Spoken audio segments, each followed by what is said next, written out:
Hotkey Books presents Robin Hood 9, Fury, Fire and Frost, written by Robert Muchamore and read by Joe Jameson. It's a time of hope and danger. 8 months have passed since Robin Hood's arch-enemy Guy Gisborne died, and his father, Arthur Hood, became the new Sheriff of Nottingham. While 14-year-old Robin remains a fugitive living in Sherwood Forest, his father is working tirelessly to make life better for the people who voted him into power. On his first day in office, Sheriff Hood appointed human rights lawyer Tybalt Bull as his new chief of police, aiming to end police corruption and wipe out the remains of Guy Gisborne's sprawling criminal empire. The new sheriff gave his sister, Pauline Hood, an even tougher job, making life better for the desperate refugees and migrants living in Sherwood Forest. Despite having limited resources, Pauline has set up temporary schools and health clinics, but her biggest achievement has been patching up thousands of abandoned homes in the run-down industrial town of Loxley. This means forest people won't have to face another winter living in waterlogged shacks with no heat or safe drinking water. Nottingham's new sheriff has made a lot of enemies.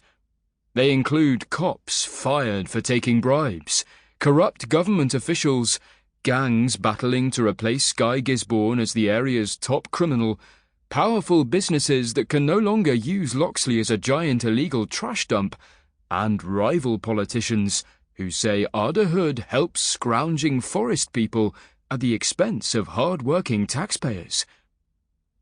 But Nottingham's former sheriff, Marjorie Kovacevic, poses the biggest threat to Sheriff Hood's work. She was elected national president after promising to round up illegal refugees and migrants and use the army to wipe out the rebels and bandits who control Sherwood Forest.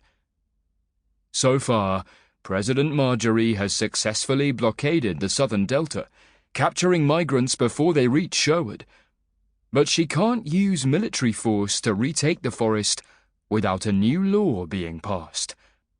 The President's Emergency People's Power Act, PEPPA, PEPPA, could be approved before Parliament shuts down for its winter break on the 31st of December. If PEPPA does become law, Robin Hood and his rebel friends face a bleak choice: surrender by midnight on the 1st of January, or fight an army equipped with flamethrowers, tanks, and helicopters. Chapter 1.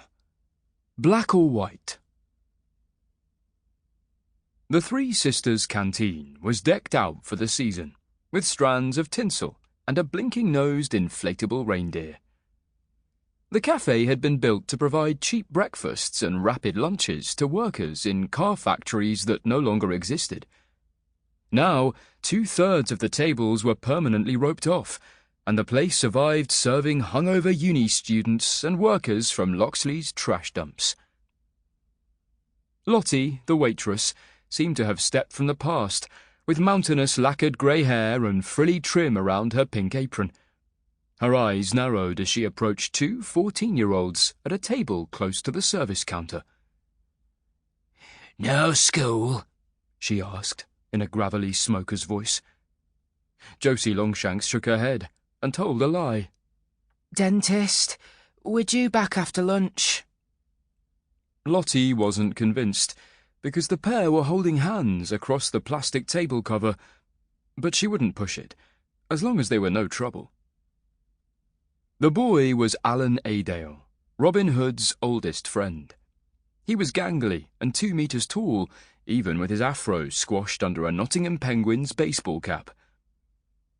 "2 cappuccinos," Alan said. Lottie got this from young people all the time and rolled her eyes as she pointed out a tall table with battered steel jugs. "No fancy stuff here. Got bottomless black coffee and milk, if you need it." Josie ordered tea and a bacon bap. Alan got coffee plus a fried egg sandwich that burst with runny yolk when he... Sample complete. Ready to continue?